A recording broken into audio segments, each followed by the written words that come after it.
روشنی کی رفتار اتنی زیادہ ہے کہ اگر ہم اس رفتار سے سفر کر سکیں تو صرف 1 سیکنڈ میں پوری زمین کا کم از کم 7 دفعہ مکمل چکر لگا سکتے ہیں۔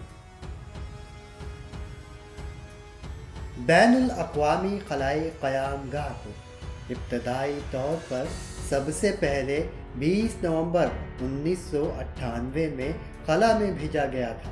اس کی تعمیر کا زیادہ تر حصہ 2011 تک مکمل ہو چکا تھا۔ یہ انسان کا بنایا ہوا سب سے بڑا مصنوعی سیارچہ اور خلائی قیام گاہ ہے جو خلا میں 17,500 میل فی گھنٹہ کی رفتار سے ہماری زمین کے گرد گھوم رہا ہے۔ یہ اپنا ایک چکر صرف 92 منٹس میں پورا کر لیتا ہے اور اب تک یہ زمین کے مدار میں 1,20,000 سے زیادہ چکر کاٹ چکا ہے۔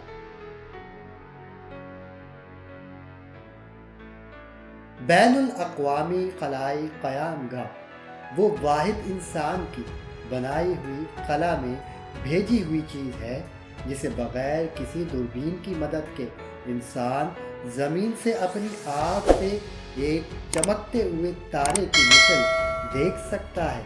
اگر آپ بھی اسے دیکھنا چاہتے ہیں یا یہ معلوم کرنا چاہتے ہیں کہ یہ اس وقت زمین کے کس مقام کے اوپر سے گزر رہا ہے تو اس کی تفصیلات ناسا کی سرکاری ویب سائٹ پر دیکھ سکتے ہیں اور معلوم کر سکتے ہیں کہ آپ اپنے شہر سے اس کا نظارہ کب کر سکیں گے۔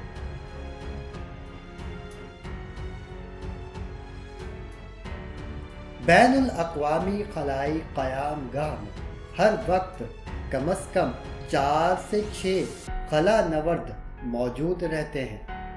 اس وقت بھی بین الاقوامی خلائی قیام گاہ میں 6 خلا نورد موجود ہیں جس میں 3 امریکی، 2 روسی اور 1 اطالوی خلا نورد شامل ہیں۔ ایک امریکی خلائی لباس کی لاگت 1,20,00,000 امریکی ڈالر تک ہے۔ پاکستانی روپے میں یہ 1,40,44,73,600 بنتے ہیں، جبکہ ہندوستانی روپے میں یہ 40,03,70,000 بنتے ہیں۔ اب یہ ممکن ہو چکا ہے کہ ایک خلا نورد بین الاقوامی خلائی قیام گاہ سے براہ راست اپنے لیپ ٹاپ کمپیوٹر کے ذریعے اپنے گھر والوں سے بات کر سکتا ہے۔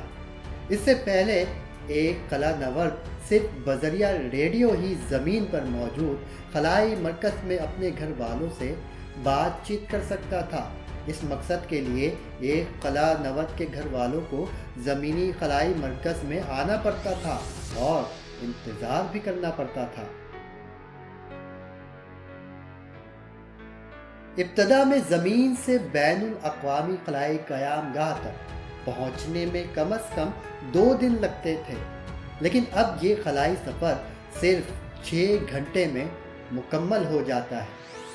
یاد رہے لندن سے نیو یارک تک کا فاصلہ بھی 6 گھنٹے 45 منٹ میں طے ہوتا ہے۔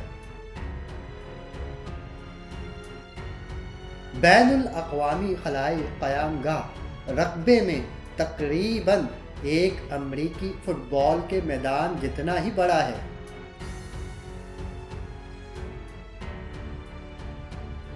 سیارہ مریخ کو سرخ سیارہ بھی کہا جاتا ہے۔ اس کی وجہ یہ ہے کہ مریخ کی سطح آئرن آکسائڈ سے بھری ہوئی ہے۔ دنیا کی پہلی خلائی دوربین 24 اپریل 1990 کو خلا میں بھیجی گئی تھی جس کا نام ہبل ہے۔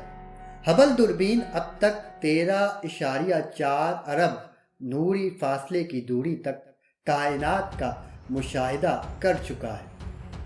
ہبل دوربین کی زمین پر بھیجی ہوئی تفصیلات پر مشتمل اب تک 15,000 سے زائد سائنسی مضامین لکھی جا چکی ہیں۔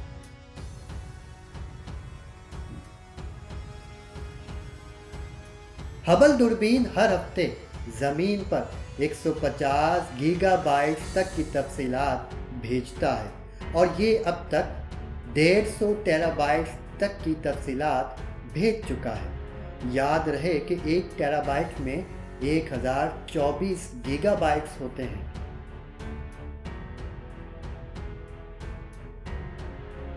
خلائی ادارہ ناسا کے تحت بننے والے اور خلائی سفر انجام دینے والے خلائی جہازوں کو 1981 سے 2011 تک خلائی سفر کے لیے استعمال کیا جاتا رہا ہے۔ خلائی ادارہ ناسا نے 1981 سے 2011 کے دوران 5 خلائی جہاز بنائے تھے، جن میں کولمبیا، چیلنجر، ڈسکوری، اٹلانٹس اور انڈیور شامل ہیں۔ ناسا کے 5 خلائی جہازوں نے 1981 سے 2011 تک کل 135 خلائی سفر انجام دیے۔ تمام خلائی جہاز امریکی ریاست فلوریڈا سے خلا کی جانب چھوڑے جاتے تھے۔ تمام خلائی سفر کا کل دورانیہ 1322 دن، 19 گھنٹے، 21 منٹ اور 23 سیکنڈز ہے۔ خلائی جہازوں کو کئی مصنوعی سیاروں اور خلا نوردوں کو خلا میں بھیجنے، خلا میں سائنسی تجربات کرنے، بین الاقوامی خلائی قیام گاہ کو تعمیر کرنے اور مشہور خلائی دوربین ہبل کو خلا میں چھوڑنے وغیرہ کے لیے استعمال کیا گیا۔ 5 خلائی جہازوں میں سے 2 چیلنجر اور کولمبیا 14 خلا نوردوں سمیت حادثات کا شکار ہو چکے ہیں۔